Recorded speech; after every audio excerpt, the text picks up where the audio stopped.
Welcome to the Your Data Driven podcast. If you like this podcast, be sure to visit our website at yourdatadriven.com for more useful help and advice on setting up your race car, mastering data analysis, and driving faster. Welcome to episode 14. In this episode, we're talking to Aris Vasilakos, head of R&D for Kunos, the manufacturers of the internationally famous Assetto Corsa simulation game. In the last few months, people have used simulations more and more, but how realistic are they? What can you really get from a simulator? What have we got to look forward to in the future? And what's really the best way to use simulation technology to help your own racing, be that for real or in fact in the sim environment? What goes into putting a simulator together? What kind of variables are considered? How realistic are simulators anyway, and does that really matter? How should you go about getting the most from a simulator? In this fascinating conversation, we talk about all of this and more. So if you're new to simulators, or if you're a simulation expert, there's something in here for you. So sit back and enjoy what Aris has to say as we get the inside scoop in the world of sim racing. Welcome, Aris. Thank you so much. Glad to be here.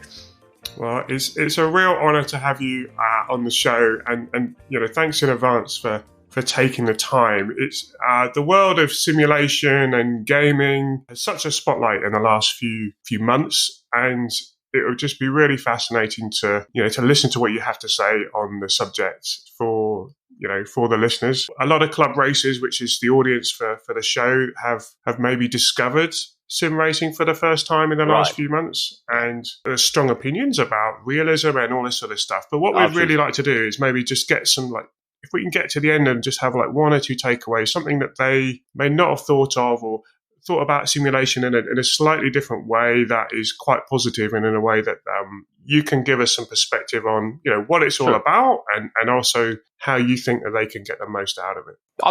Absolutely. I mean, for many people, it's a completely new world to discover, but there are already tons and tons, thousands, if not some millions of people that they are already actively using sim racing, either for fun or also for training. And, we could talk forever.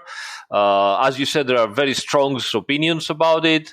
But if you approach it with an open mind, I believe everybody will find something interesting to get from sim racing nowadays.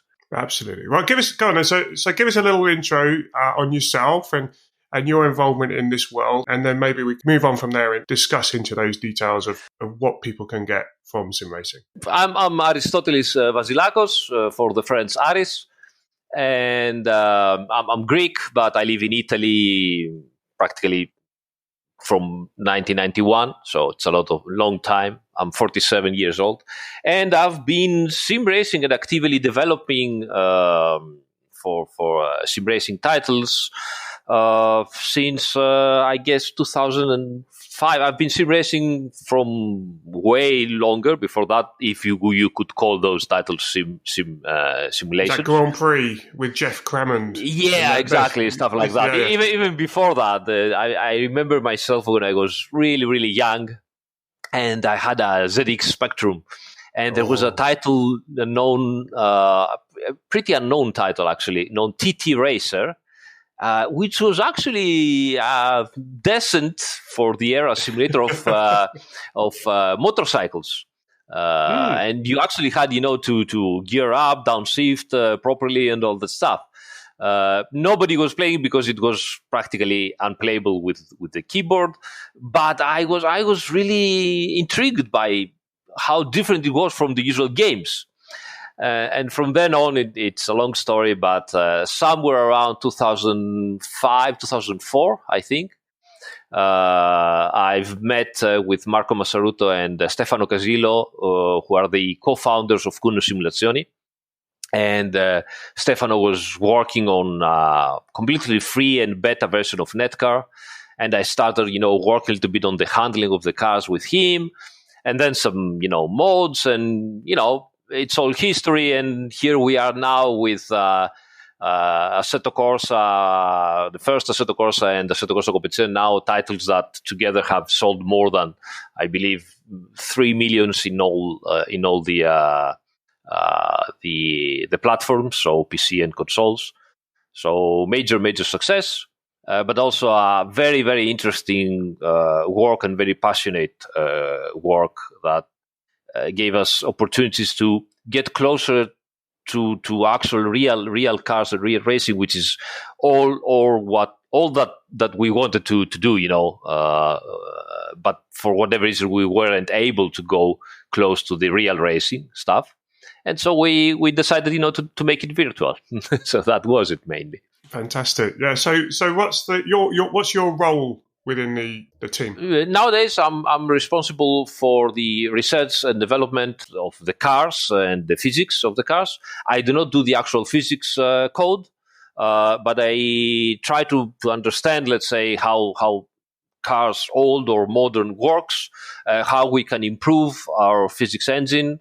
I input all the data for all the cars that we simulate, verifications, and collecting feedback and data from the manufacturers, engineers, drivers. All that stuff is what I do.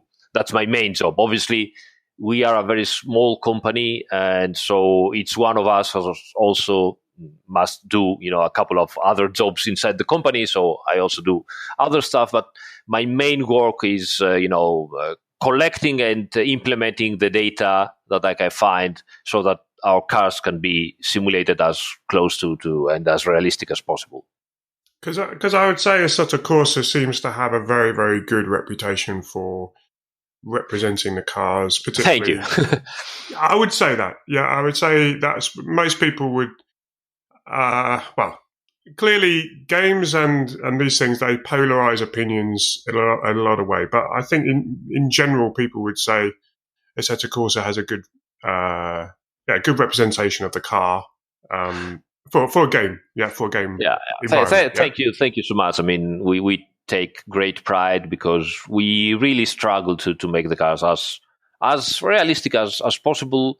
And by as possible, I mean by our current level of knowledge, because in the end it's all in the knowledge, and obviously some compromise, because in the end you have to make the simulator work into a consumer PC. So that's hard. But the main thing that we found out is that knowledge and the experience is what keeps us improving the physics model. It's all down to that.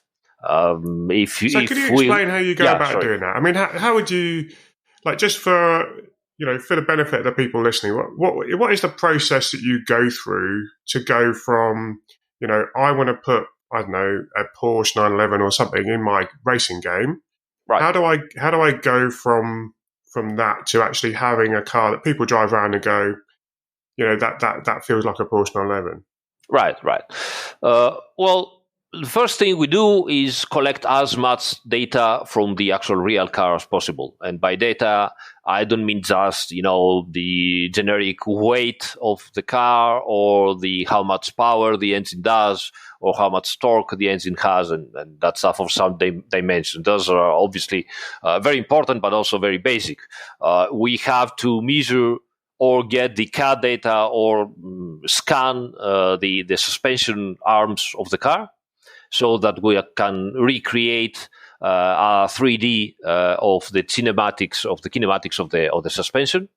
We have to get data on the inertia values of the car, obviously weight distributions, how the engine reacts, because it's not just the power and the torque, but also the inertia of the engine, the gears, the gearbox, the drivetrain.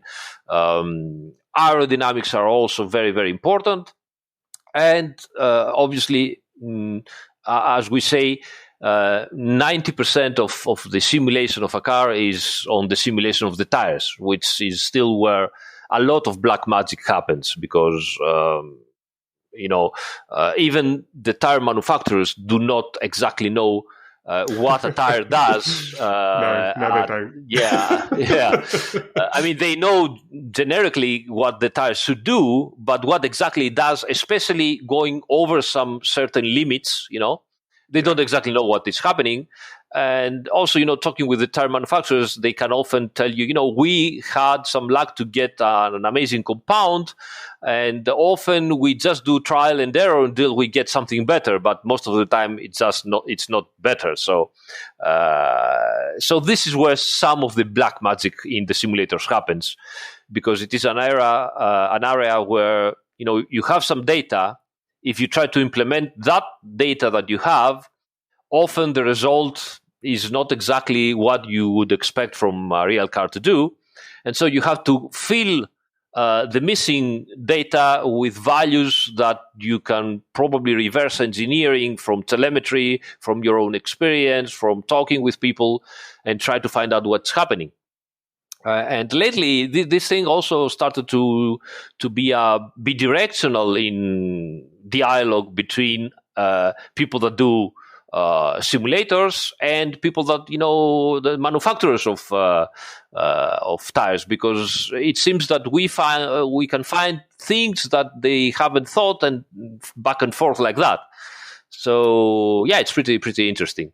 That is interesting. So I think the big elephant in the room, because is the realism, right? So absolutely, and the importance. I've written here the importance of realism. Now, as someone with a little bit of background in simulation, call it little, and in a professional environment, we had bought into the idea that it's not real, but it's still useful. Yes, and it surprises me sometimes when you see quite agitated arguments between people about the realism of a simulation and the importance of that. And I personally still think it can be useful, even if the game is not realistic, in the sense that it's not a real car, is it? So it's not going to be realistic. Absolutely. But it can still be useful. So what's your point on that? Because you've obviously have to make a choice at some point to say, well, we're going to prioritize the realism element in this area because you're limited on all sorts of different things. So how did you go about making that choice? And what would you say to people who are thinking, well, I'm not going to use a simulator because it's not realistic? Well, as you said, if everybody had the opportunity to drive a real car to whatever circuit you'd like, you obviously you would go in to do that, exactly that. So drive a real car in a real circuit. There's no doubt about that. But unfortunately, we obviously have economic problems and limits. We always had that, but nowadays we also have, for real racers, we also have regulation limits. So testing is limited, availability of the circuits are limited, of the cars, of everything is limited nowadays. So what do you do in the meantime? This is where you're trying to find solutions. One of the solutions could be simulators. And I think simulators, even if we call them games, simulators nowadays have reached a certain level of realism that it is so high that can really be very, very useful. I won't say extremely or, but I believe that through the simulators, you can certainly improve either your driving or your car or your knowledge of a racing track. There are things into the simulators that can really, really help you with that. And sorry to jump in. What's the most important, if you were trying to take a step back and you're making a judgment as to what if someone hasn't ever done anything with a simulator or a game, what would you prioritize in terms of making it realistic enough for them without being carried away with things that are nice to have but don't really add to the realism. What's the most important things that you would prioritize for, you recommend people prioritize in terms of making sure they get that immersive experience, what you're talking about?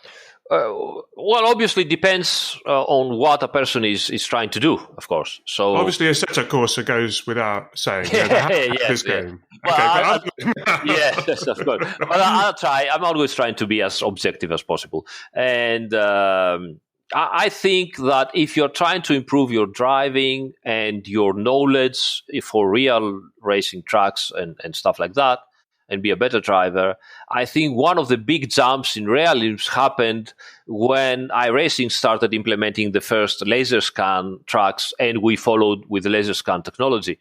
Laser scan technology for the circuits, to give you an idea how important this is. Even the manufacturers that they use highly sophisticated simulators, which people think it's rFactor, but it's not rFactor, it's rFactor Pro, for example.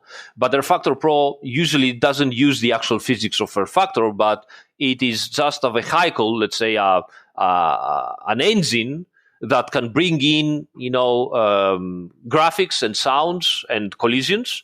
And then the manufacturer uses its own Simulink or MATLAB-based simulation or Dimmler. program. I think I should flag Dimmler at this point.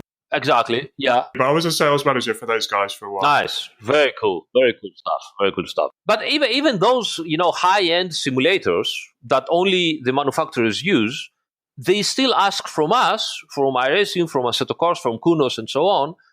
They use assets to use on the simulators, and those assets usually are the laser scan tracks, because of the scale economy that we sell to so many people. We can obtain laser scan license and data and everything for good prices, and then they can buy it from us for very reasonable prices, and they can use it on their own simulators, which showcases two things.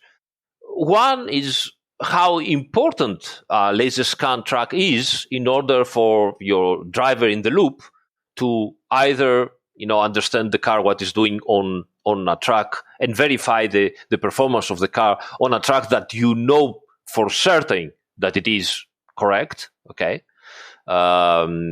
because I'll give you an example. If you have the CAD designs of a track, it's good, but it's not enough. Why? Because the CAD is how the architect and the engineers wanted the track to be. But then you go to lay down, the asphalt and the tarmac on the circuit, and maybe the terrain underneath goes a little bit, lower or higher because for whatever reason there was some water, and so it was compressible or whatever, and so the actual circuit is a little bit changed. The camber on a certain turn should have been 2 degrees and instead is 1.8. So those things happen in real life. And but does that matter? Does that matter? Oh, it matters a lot. By a lot, I mean it's one of the most important factors. The fact that you can exit a turn and find the same exact bump that you are going to experience in real life and might, just slightly unbalance your car on the exit and might make the traction control engage or not, if you have it or not. This is a lot of, this is very valuable experience, and offers, by the way, great memory muscle because you can keep on practicing on a laser scan track, and that bump is on turn 3 exit, and that where you have done 1,000 laps and you exit the turn and you feel the car getting unbalanced, and your muscles know automatically just how much they have to play with the accelerator in order to not go into a wild oversteer, for example. Those things happens, and I can even give you some anecdotes from our experience where we had drivers, professional drivers, driving the simulator crashing on a certain, turn of a track, and raising up saying, "Oh, yes, it's not bad, but it's not really realistic because in real life I would never crash in that turn." And then the same day in the afternoon, going to the same track, trying and crashing on the same turn in the same exact way, and everybody was like, "Oh." What just happened? Sorry for the F word. What just happened? The family show. Yeah. So exactly. Sorry. So yes, I believe laser scan tracks were one of the big improvements that racing sim games course are always needed, especially because our community is so passionate about it. And if you tell the word game is like, oh my God, what you said, it's not games, they are simulators. But yes, this is one of the big improvements that happened into our industry. Okay. Other than that, I would just add just one small thing. We for years we were saying that simulation of tires were 90% of the simulator. Nowadays we say tires are 90% of the simulator, and everything else is the rest 90%. I'm not sure I understand. So we say 90% is tires, and 90% is again all the rest. So yeah, it's amazing, the whole tire thing. So we've got like driving, and we've got the precision of the circuit.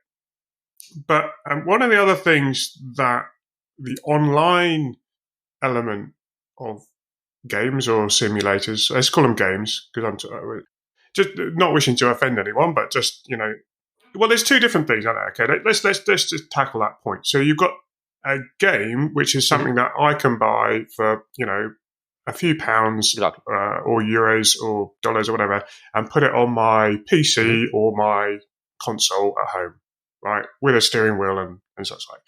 And then you've got simulators, which are an engineering tool. So I'm buying it for a driving tool with the option to understand a little bit about setup and a little bit about this kind of thing. But it's not, I wouldn't take the settings from my game and look to recreate them on my car. I think there'll be a difference. But with an engineering tool, you are looking for the precise settings for the car using the simulator. Okay, so there's quite and to be able to do that, that's obviously quite a step up in equipment and everything like that. So, but one thing that the online side of things can really help with, or the gaming side of things, is the racecraft piece.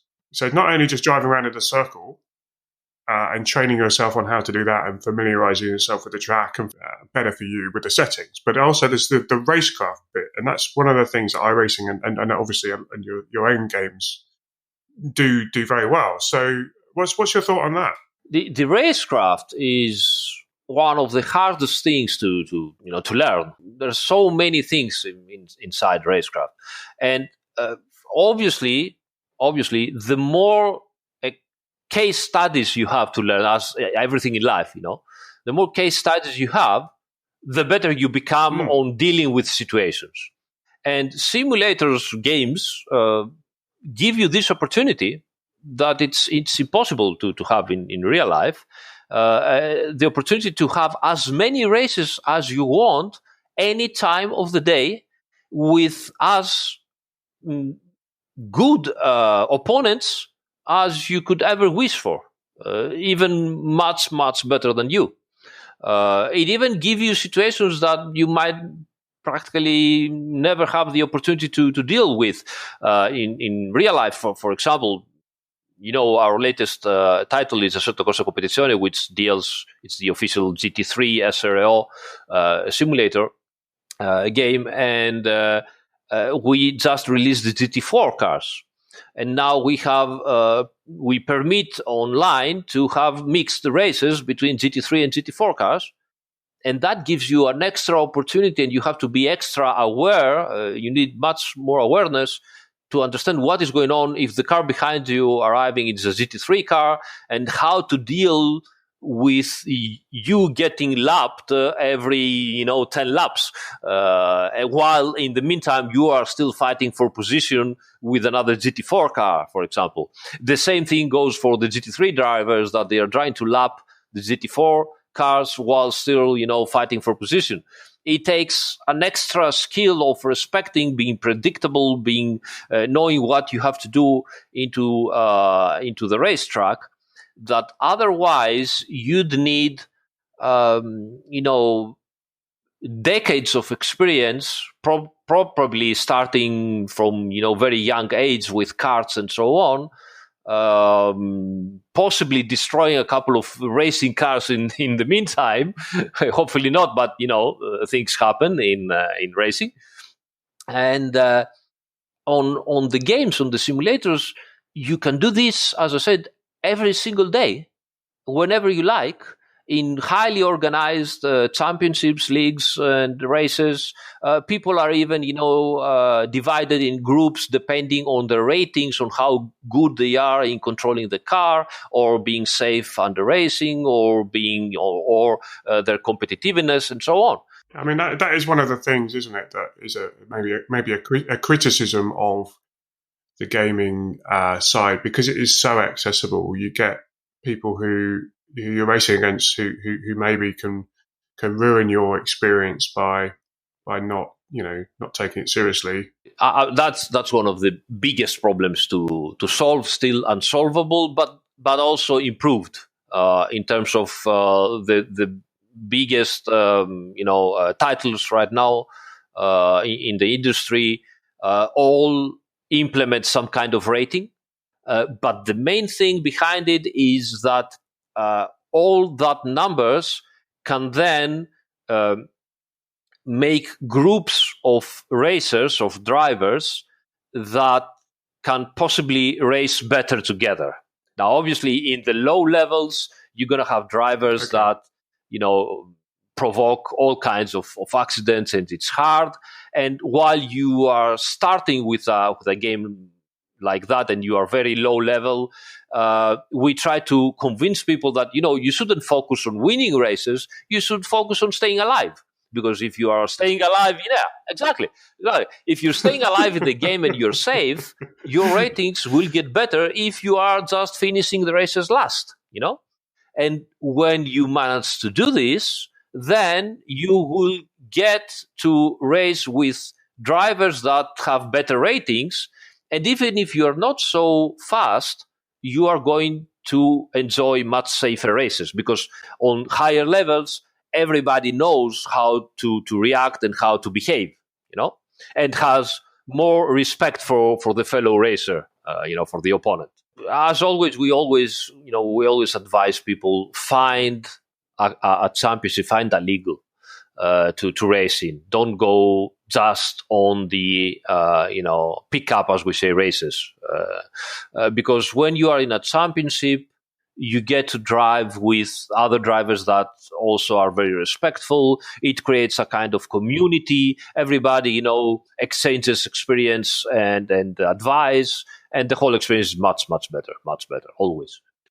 So talking about advice, I've got a question for you here on the setup of the thing. And so say someone hasn't got experience with, tuning a car or setting up a car. What advice would you give them when they're starting out, or how would you suggest that they maybe experiment with different things, and what would that be on their, on the car? How many days do we have on this podcast to explain this? Because it's a very long argument, but yeah, okay. Yeah. First start, okay. First start. Like what in your kind of experience, what? Like, for example, let me frame that a bit. So if you have a real racing car or a go-kart, the easiest thing to change is your tire pressures, and you can change your tire pressures. You can go out and you can experience, okay, well, that felt different. And most people could feel that would feel, it would be different. Okay. So that's something, engineering thing that they could play with. What would, is that something, is there a way that they can do data analysis and also look at their settings and things like that as well? I mean, Right. how can we fit that kind of angle into? Right. Okay, so the first thing is that since Assetto Corsa 1 and Assetto Corsa Competizione, one of the most important things that we try to do in our simulator is give people a base or a couple of base setups for the cars that are very similar, to the real car, or at least are based to setups of the real car. Because why is this important? When you get a car, there has been tons and tons of engineering hours to make the car handle as it does from the manufacturer. So we try to give to people, either a street car with the same setup or a race car with proper setups for each circuit, so that the driver doesn't have to be also an engineer. And that's the first approach. The second thing that is very important, and I always say to newcomers into sim racing, is that if you are, if you first approach sim racing or driving, race driving for that matter, don't focus so much for the setup. Learn the basic, as you said. For example, pressures is something that everybody should know how to handle and what it is and why it is important. Okay. But other than that, focus on the part of engineering that it is behind the steering wheel and the seat, which is the driver, focus on your skill, focus to learn how to drive. Because if you are not up to a certain level of understanding what a car handling is, if you're not up to a level to understand what are the correct trajectories and lines, the racing lines that you have to follow into a track, if you cannot even explain how the car handles to yourself or to another guy, then anything you're going to try on the setup, it will make things worse. It will bring you more confusion. Okay, so in the real world, we have some data logger, some video. We can drive around, on our own, but we can also get some help from people with regards to looking at the numbers and that kind of thing. So, what's your feeling about that? Is that something that people have access to? Yeah, well, the sim racers have everything much, much easier than the real guys because, first of all, we have replays from every possible imaginable angle that you can imagine, of course. So you can really go and see if your left front tire has hit the apex or it is 20 millimeters away, so to say. We have telemetry outputs on the best possible telemetry programs of the market. For example, Assetto Corsa Competizione exports in Motec, so to say. So you can have all of that. You have infinite amount of time, of practice time. And most importantly, you have infinite amount of instant changes in the setup. Because, for example, if your driver comes into the pits and tells you, what, I would like different front springs, your answer would probably be, we have just 2 hours of testing here. Either we change your springs or you drive. Choose what you want, While in the sim racing world, you just go back to, you hit ESC on the keys, you go back to the pits, you go in the setup page, and you say, oh, I don't like 10 kilos springs. Let's make this 11. Click. That's it. Yeah, but because of that, also because of this freedom of changing things, this is why I'm telling people, don't change setups. First, become a better driver. And if you don't know how to become a better driver, luckily there are so many other people out there that can help you. There are sim drivers that have much more experience. We have professionals like you that can help people becoming better. Even, for example, I can give you the example of David Perel, that is a real racing driver. He also has a coaching team, and he coaches sim racers. So, find help. become a better driver. Understand what car handling is and car dynamics is. Then, start looking at the setup. I think, I mean, just to sort of go full circle, really, I think one of the lovely things about driving games or simulators or whatever is that because they can actually be more, and the realism bit, they can be more representative because you can get a wheel and you can get a set of pedals compared to other types of computer game where it's much more difficult. So that is a big advantage for racing games in the sense that you do have the same, you're doing the same kind of thing. So with your feet and with your hands and with your, it's the same kind of thing that you would have in the real car. So if you do improve on the sim, hopefully that should translate, at least in terms of your mind plan about what you should be doing around the track. That should translate back into the real world if that's something you do as well. Obviously, the elephant in the room is that the complete lack of G-forces.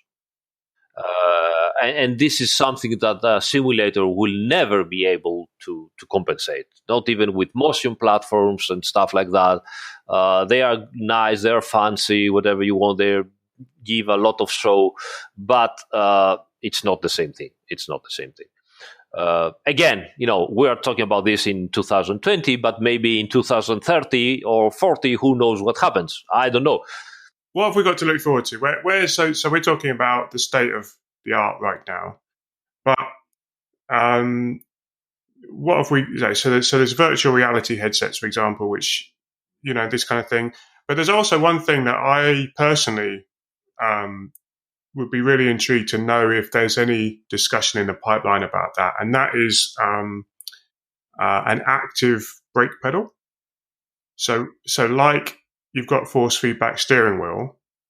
The biggest sort of non-real thing for me personally is the brake pedal feel, and I just wonder whether that is on anyone's radar to have. Yes, people do.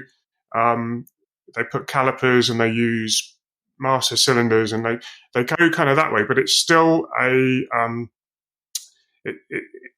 there's not a feedback from the game as far as I'm aware that would tell you what the tire is doing under your foot. So that for me, that would be like two things: the VR and an active brake pedal would be transformational. But what have we got to look forward to, do you think? The simulators nowadays have real-time export channels pretty much for everything. So practically there is nothing stopping manufacturers from creating a pedal that gives some sort of feedback.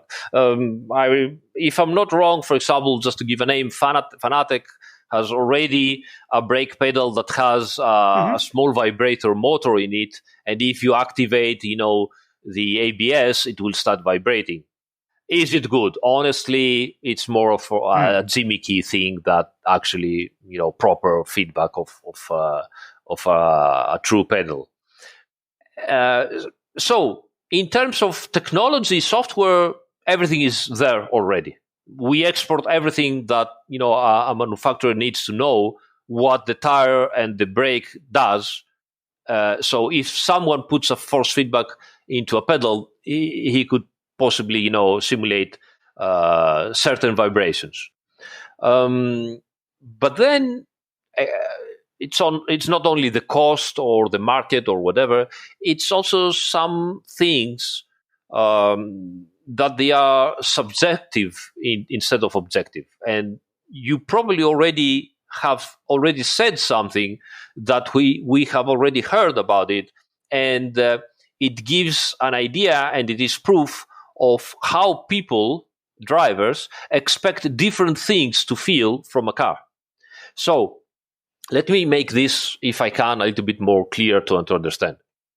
So we were talking just a minute ago about the G-forces. Okay, so the main problem of simulator is the lack of G-force, but actually the main problem is the real driver on a real car. The more it uses the car, his brain learns to understand some of the vibrations, noises, G-forces, movements, and then when it gets this kind of feedback, his brain reacts on that specific feedback, and then gives inputs on the muscles to make different things with the steering wheel and the pedals, right? So this is more or less what it happens in terms of physiology and all that stuff. Now, you get a driver and you put him into a different car. So some of those vibrations change, right? So the car might have the same handling, but some of those vibrations might change. I don't know. You might give to the steering column some extra isolation, and so it gets a different kind of vibrations, right? The driver will tell you, well, it's good, but it feels different, right? And it might be better for him or worse for him. But actually, the suspension geometry, the tires, the performance of the car is the same. Just the feedback it got from the car is different. Now, imagine that you get the same driver and you put him behind a ideally perfectly simulated car and conditions in a simulator. Now, suddenly, it doesn't have any G-forces. It doesn't have the same vibrations. Everything is different, right? So that same driver will tell you, no, that's not the same car. That's a different car. Even if, theoretically, again, you have perfectly simulated the car, the driver will tell you, no, that's not the same car. It's similar, but it's not the same. What is my conclusion in that?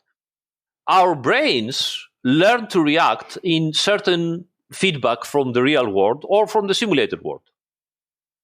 And so if you go from whatever you use as feedback and you go into a simulator and that feedback is not there anymore, you're instantly going to your brain will tell you, oh, wait a minute, that's not the same. It's similar, but not the same.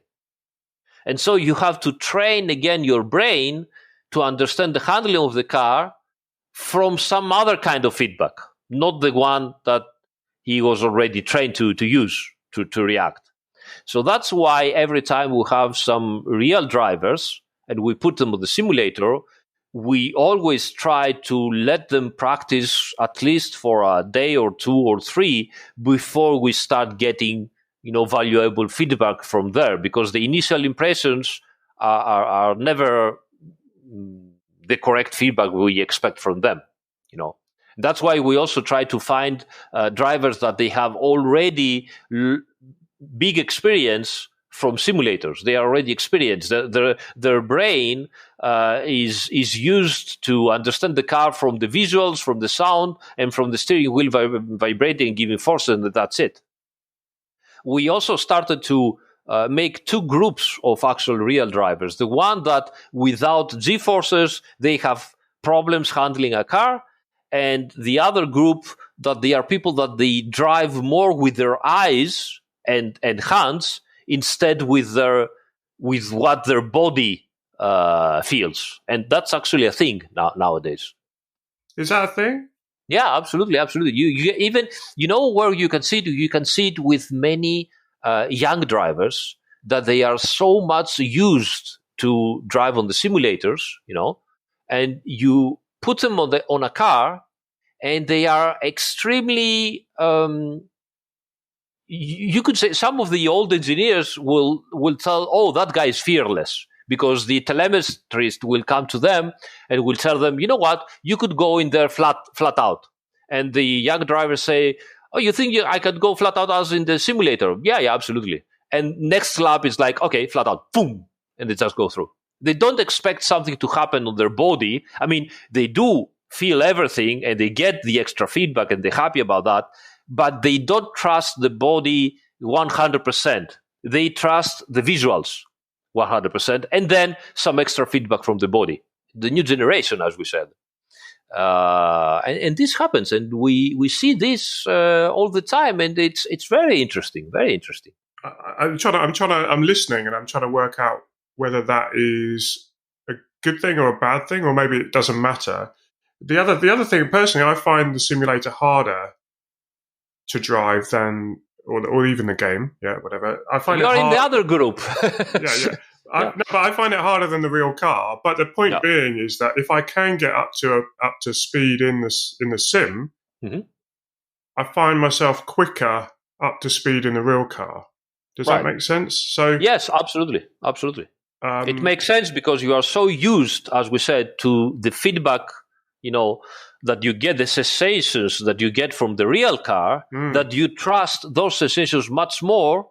And when those sensations are not there anymore on behind a monitor, and you don't have the same sensation of speed, because in the end the monitor is just a fake three-dimensional world. It's a flat bidimensional surface that gives to you 3 dimensions. So it's not the same. It's even scaled. You cannot have a monitor as big as real life, and so all that stuff, you miss that stuff behind the wheel of a simulator, and instantly you have more problems to go as fast as in real life. Because you're more used in real life than in the simulator. Yeah, it's fast, but it's sort of almost flipping the other way though. It's like as a result of that, to get good in the simulator, it does help. But I think I don't know. There is one thing that we were talking about the other day, because we were at a track and it was the first time we've been back at the track for a long time, and a lot of people are doing sim racing. And one of the things that we ended up doing in the sim thing was really chasing this perfection, because you have unlimited laps and you have unlimited time, and you're always chasing the perfection.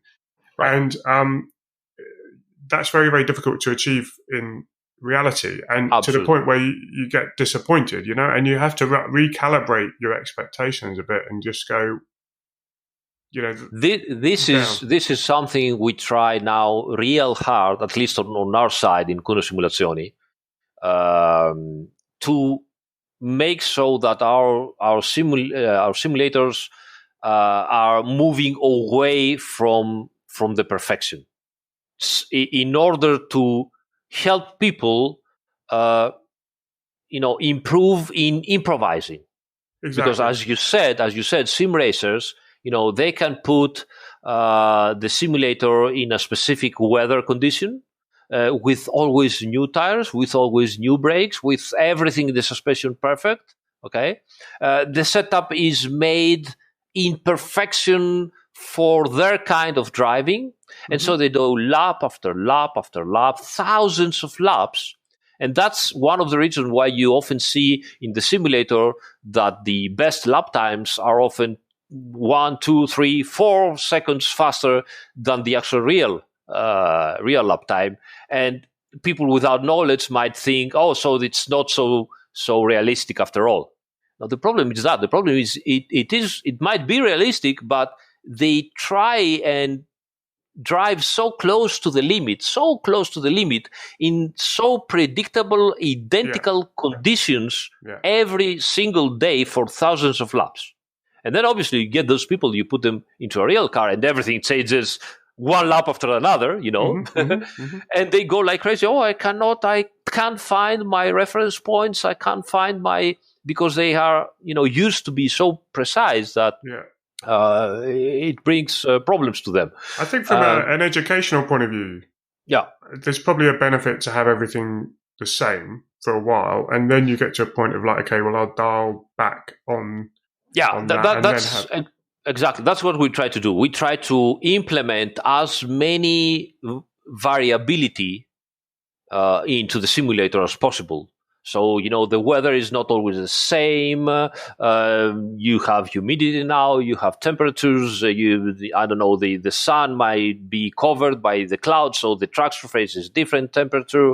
The brakes heat up differently. The tires might generate graining or flat spots or blister, all that stuff that makes the car more alive, more of a living thing instead of a perfection. That's absolutely fascinating. Well, Aris, this has been a real education for me, and it's been fascinating to listen to your perspectives. And I hope people have really got a new insight into not only the detail and the effort that goes into these titles, these games and simulators, but also maybe a new appreciation for how to get the most out of these things rather than expecting it to be a pure representation of their real racing. In actual fact, it's a component of their racing, and use it with their eyes open, maybe having listened to your perspectives here on, well, focus on this bit and not that bit, and if they do that, then they're going to get much more value from their simulator time. And if they do race for real, then, be able to translate that into their real racing and make it a real value add. I think that's been a really interesting insight. Thank you so much. Actually, thank you for letting me talk for so much time. I know I talk a lot. So thank you for giving me this opportunity again. What a lovely, passionate guy Aris is, and you can tell he has such enthusiasm for his work and for helping you get the most from sim racing. If you've not seen Assetto Corsa before, it's worth checking it out. I'll put some links below in the bio. If you've been unsure about simulation gaming before, hopefully this has given you more of an idea of the options out there, the pros and cons, and the importance, or not, of realism in terms of using simulators to improve your own driving. Hope you enjoyed the show, and looking forward to seeing you next time. If you like this episode, be sure to subscribe to the podcast and visit us at yourdatadriven.com.